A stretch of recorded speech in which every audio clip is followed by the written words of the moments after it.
Assalamualaikum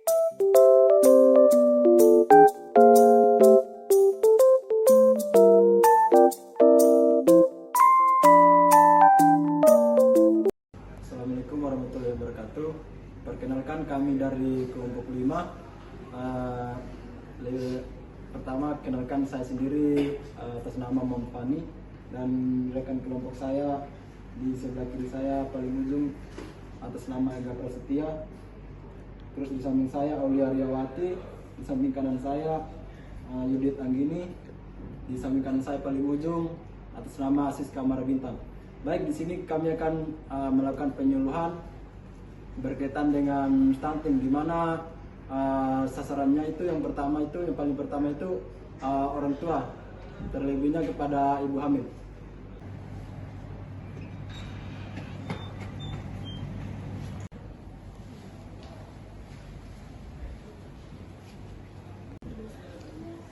Silakan Bu, bisa dibaca-baca.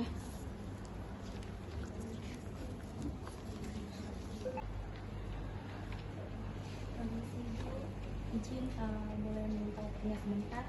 Ya. Jadi di sini saya akan melakukan penyuluhan tentang stunting.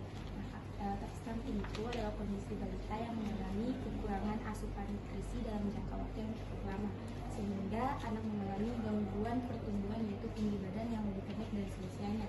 Nah, stunting itu akan berdampak pada pertumbuhan dan perkembangan intelektual anak, karena penyebabnya itu bisa disebabkan oleh faktor genetik ataupun faktor lingkungan yang kurang memadai untuk tumbuh kembang anak.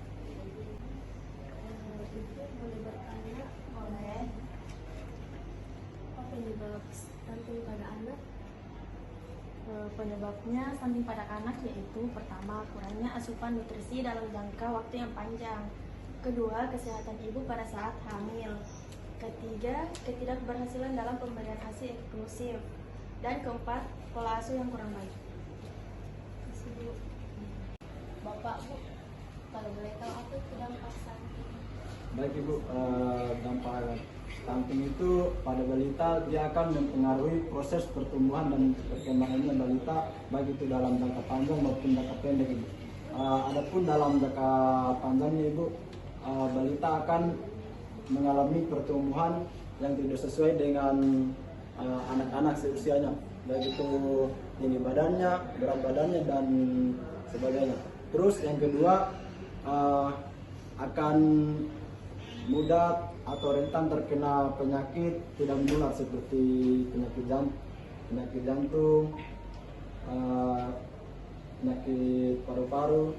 Terus yang ketiga, balita ini akan mengalami kesusahan dalam contohnya dia tidak seperti anak-anak lain dalam misalnya dalam berbelajar atau proses belajar mengajar, dia kurang memahami, atau intinya kurang dari balita yang lain atau anak-anak yang lain. Terus jangka waktu pendeknya itu akan rentan mengalami sakit atau kematian. Terus yang kedua, akan meningkatkan biaya kesehatan. Baik, terima kasih Bu. Terus pencegahan dan pengobatannya seperti apa, Bu? Jadi bisa dilihat di videonya itu, pencegahan stunting itu yang pertama ada pemberian ASI eksklusif dan imunisasi. Yang kedua, memenuhi kebutuhan gizi dan protein anak. Ketiga, dapat rutin melakukan pemeriksaan kesehatan seperti melakukan imunisasi yang lengkap. Terus akses air bersih dan fasilitas kesehatan juga sangat berpengaruh pada seorang anak.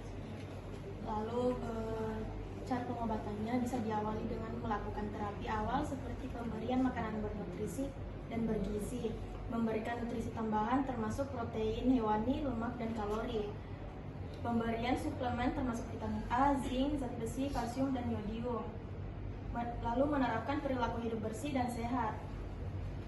Kemudian memberikan imunisasi dasar dan tambahan untuk membangun sistem imun tubuh sehingga terhindar dari berbagai penyakit.